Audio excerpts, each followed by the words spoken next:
ingredients in. So there's a million different ways that you can call what you eat, right? Like your style of eating. Here's a few that you might know, and that's wonderful, but I'm here to tell you, spoiler alert, it doesn't matter. And what I mean by that is that it doesn't matter what you call your style of eating. Go ahead, please.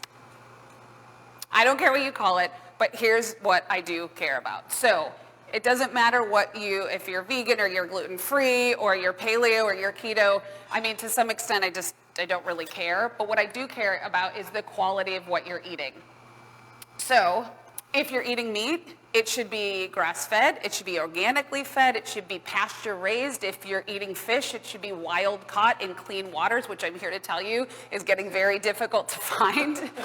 If you eat fruits and veggies, if you eat grains, they should be organic, they should be non-GMO, grown in healthy soil. Did anybody go to the Zach Bush thing last night? Yeah.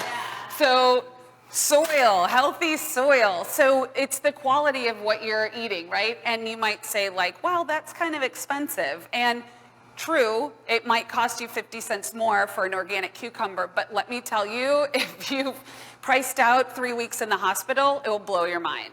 So my dad was in the hospital for 3 weeks in October, and just the preliminary bill was $190,000.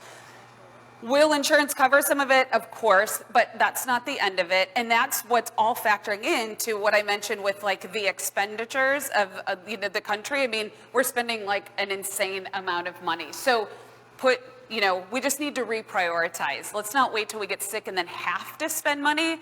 Let's prioritize, put healthy food in our bodies, and then not have to go to the doctor. So I'm going to pick on myself. So here's an example. I'm plant-based. So here's a lovely bowl of Brussels sprouts and tomatoes and kale and squash and quinoa, and that's amazing, and it's whole foods, and that is a vegan dinner. This is also vegan. Not an animal product to be found in what's here, but that is not what we want to eat, right? So that's what I'm saying, like, I'm not as concerned with what you call your eating style. I'm more concerned with the quality of ingredients that you're having in your diet. And here's a few more things to keep in mind. So we want less things with ingredients, more ingredients. So an onion is an ingredient. Onion-flavored crackers are a thing with ingredients. So we want to stick to more whole foods, whole ingredients, less things with labels, less label reading. The other thing about if you identify with a particular eating style, I mean, no one diet works for everybody. So like what works for me may not be the best for you, and what works for you may not be the best for you. So how do you find out like what works for you? We have to listen to our bodies, and that is a lost art, right? Listening to our bodies and trying to understand what is the best. One of the things that you can do is start a food journal. And I don't mean like 3 grapes and 8 ounces of salmon. Like, it doesn't have to be that detailed.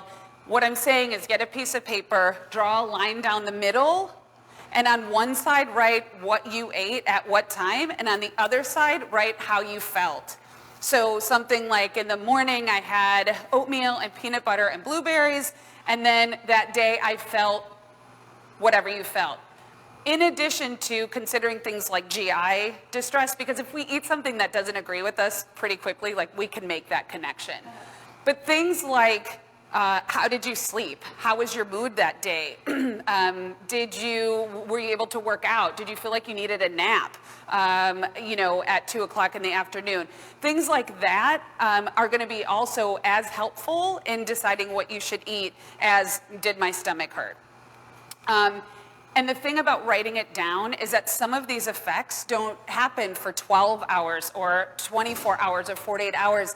And if you're not writing it down, you're not going to make the connection like, oh, when I have eggs in the morning, the next day I don't feel very good. Or when I have oatmeal, then later that day I'm tired. You might not make those connections if they're not immediate. So those, all the vegan and the carnivore and all that, if you have a recipe book that calls to you or a style of eating that you really, kind of connect with, that's great to use as a template, but you need to tweak it based on how you feel. And then the last thing is to cook. So That's another lost art, is cooking. It's been shown so many times that people that cook, almost no matter what you cook at home, have a higher rate of health than people that eat out of the house more often. So cook, cook, cook.